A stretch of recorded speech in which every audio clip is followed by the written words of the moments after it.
जय श्री शिरडीनाथ साई देवा प्रभो श्रीमन्महादेव देवेश शिरडीश साईश वागीश नागेश लोकेश विश्वेश सर्वेश पाहि मां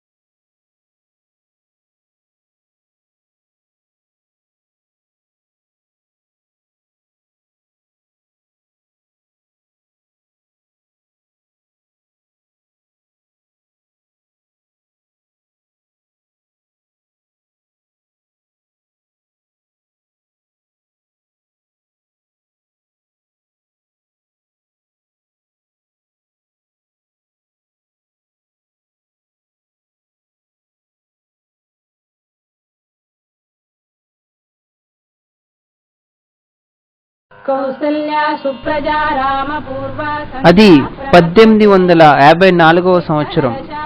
మహారాష్ట్రలోని మారుమూల కుగ్రామం షిరిడి. ఆనాటి సుప్రభాత సమయంలో అక్కడి ప్రజలు వారి పనులలో నిమగ్నమై ఉన్నారు. ఆ గ్రామానికి తూర్పు దిక్కున ఒక వింత చేకూరింది.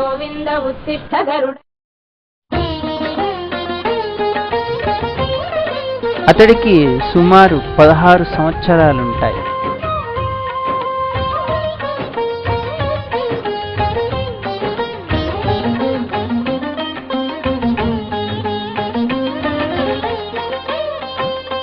తెల్లటి పొడుగాటి కఫీని ధరించాడు. తలకు టోపీలా రుమాలు చుట్టి ముడి చేశాడు. లేలేత వయస్సులోనే తపస్సిద్ధి పొందిన వాడిలా అతడి వదనంలో దివ్య తేజస్సు ప్రకాశిస్తోంది. అదే సమయంలో అటుగా ఓ అవ్వ వెళ్తుంది.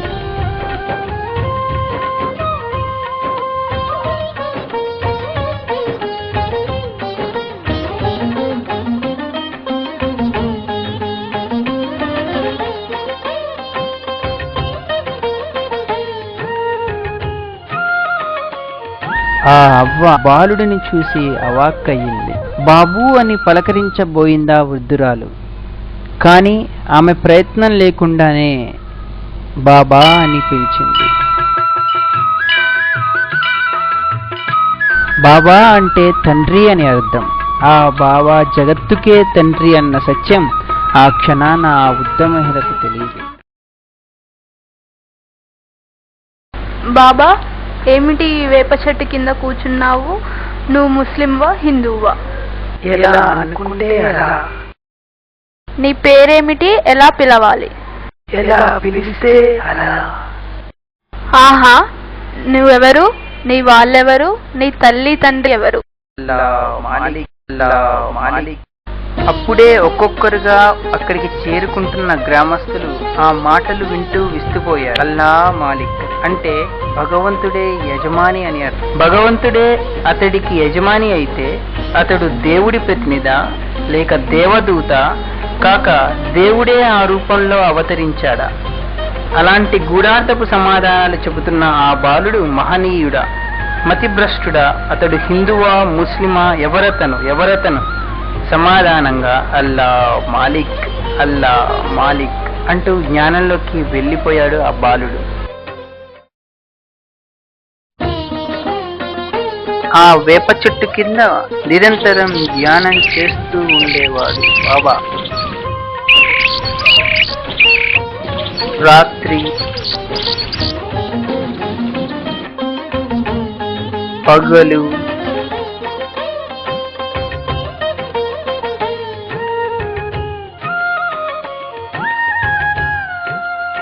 వాన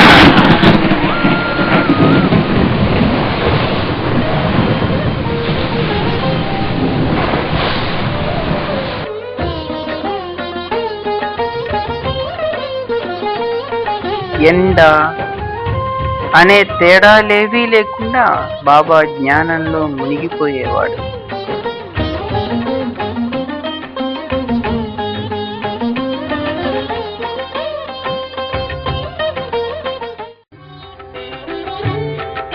షిరిడీలోని ఆలయాల్లో ముఖ్యమైనది ఖండోబా ఆలయం. వీరభద్రుడు గ్రామదేవత ఖండోబాగా అక్కడ వెలిశాడని స్థల పురాణం తెలుపుతుంది. ఆలయ పూజారి మహాల్సాపతి వీరభద్రుడు ఖండోబాకి మహాభక్తుడు. నిత్యం నియమనిష్టలతో ఖండోబా పూజ చేస్తూ ఉండేవాడు. ఒకరోజు ఖండోబా జాతర జరుగుతుంది. జనమందరూ దేవుడిలో నిమగ్నమై ఉన్నారు. ఊరంతా భక్తితో నినాదాలు చేస్తూ ఊగిపోతుంది.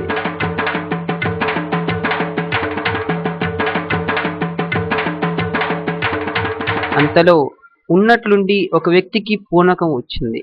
ఆ ఘనాచారిని ఖండోబా ఆవహించాడు.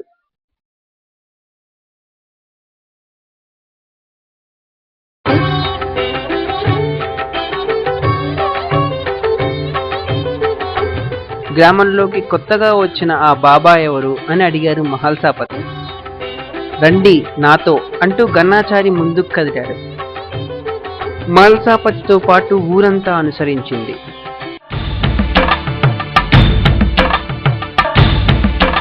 గణాచారి వేప చెట్టు వద్ద ఆగి ఇక్కడ తవ్వండి అని ఆజ్ఞాపించాడు.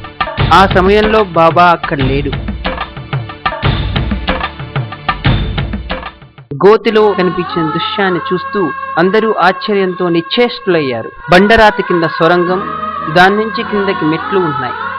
మెట్లు అడుగున ఒక భూగ్రహం ఉంది. ఆ భూగృహంలో 4 మూలల్లో 4 ప్రమిదల్లో దీపాలు వెలుగుతున్నాయి. తమకు తెలియకుండా తమ గ్రామంలో ఆ భూగృహాన్ని ఎప్పుడు ఎవరు నిర్మించారు, దీపాలు ఎవరు వెలిగించారు, అది మూసి ఉన్న భూగృహంలో దీపాల విని గ్రామస్తులు దిగ్భ్రాంతి చెందారు. ఆ బాబా ఈ భూగృహంలో 12 సంవత్సరాలు తపస్సు చేశాడు చెప్పాడు గణాచారి. అంతలో బాబా సుడిగాలిలా వచ్చాడు. వస్తూనే జరిగిందంతా చూసి ఎవరు చేశారు ఈ పని అని కేకలేస్తూ, ఇది మా గురుస్థానం, పవిత్రమైన ప్రదేశం, బంద్ కరో, మూసేయండి అని చెప్పి ఆ భూగృహాన్ని యథాప్రకారం మూయించాడు. ఆ వేప చెట్టు కింది ప్రదేశమే గురుస్థాన్గా ప్రసిద్ధి చెందింది. ఆ మర్నాడు తెల్లారేసరికి బాబా షిరిడి వదిలి ఎటో వెళ్ళిపోయాడు.